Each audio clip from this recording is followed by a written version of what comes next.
Mike Bako joins me now from New York. He's sports editor at thedailynational.com. Mike, a lot of big headlines from the previous day. Chinese-American figure skater Nathan Chen winning gold. Of course, we have Chloe Kim and some of the European powerhouses chugging along. Let's chat about that first, and then let's take a look at what's ahead with Shaun White competing in his last Olympic Games. Yeah, absolutely. You hit on all the big ones, but I think the main story that everyone's been talking about, the redemption story of Nathan Chen falling as far as 17th place 4 years ago in the Olympics, riding high coming into those Olympic Games. Could he make up for that? He rose to the occasion, record-setting short program, gold medal, on the way. So he is just the breakout star of these games. And you mentioned Chloe Kim, certainly again, gold medal 4 years ago, gold medal this time, and Shaun White trying to go out on a high after numerous Olympic appearances, basically saying that he's done from the competitive aspect of things. So really a revolutionary career coming to an end, not only from the Olympic Games, but certainly from the X Games and everything that he's done to bring that sport into the mainstream as well. You know, many were looking to the China-U.S. hockey match, not so much for the outcome. I mean, we have a lot of NHL players out, but to the sportsmanship and what it does on a wider level for relations between these two countries. What do these matchups mean? It means that China is in the game. We've spent many months talking about the buildup to these games. We had many interviews where we were talking about how China had to basically create an infrastructure for interest in winter sports, an infrastructure for actually training and playing winter sports, numerous ice hockey rinks sprouting up all across the nation. Now, when they actually get onto the ice, the U.S. team beat them 8-0. It was a close game, and then the U.S. pulled away. But the fact that they are in the Olympics, they're having a showing, they put up a good game for a good portion of the game. No NHL players this year in the Olympics, so it's all amateur against amateur.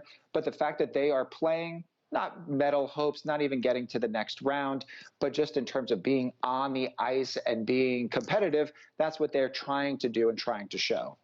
Another headline everyone is waiting to see how the legal issues unfold around the Russian figure skater and the Russian team. Reports of a previous positive drug test. Are you hearing anything more? And really, what happens next here? What happens next is anyone's guess. Right now, it's more of a legal issue than anything else.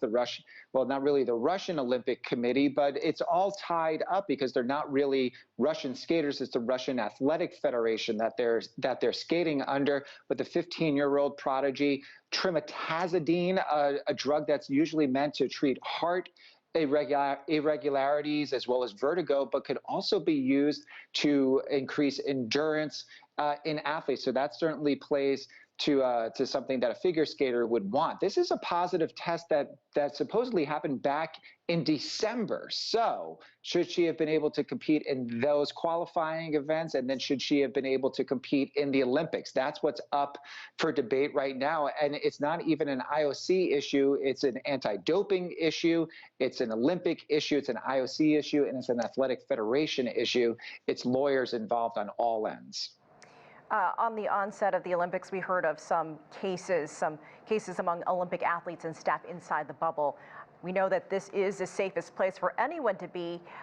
Now there's talk of reducing restrictions. Do you think we could see some loosening of restrictions amid the competition? Well, much like we're seeing loosening of restrictions around here in the States, there does come a bit of a breaking point. We heard some of the stories right at the beginning of the games of athletes that had to go into quarantine, just the conditions that were breaking these athletes in terms of not having good food, being completely isolated. The food that they were getting was basically the same meal week after day after day after day. So how could they then be expected to come out of that quarantine and have any ability to compete at a high level? So are they looking to ramp that back? There's not many days left in the Olympics. I think what they're hoping to do is to avoid a really catastrophic incident of a top flight athlete testing positive. We're now going into the second week here in the States. Ratings are down. Interest is a little bit down. There are a lot of entities that are involved and a lot of players to make sure that these Olympic Games keep on going. But right now, the testing is still going on daily. There haven't been too many incidences of positive tests obviously the ones that have been positive, you don't want to be one of those athletes and go through that. So that's what's getting a lot of publicity right now. But positivity rates are very, very low. Mike Bako, always great to see you. We'll see you again soon. Thank you for joining us. Thank you.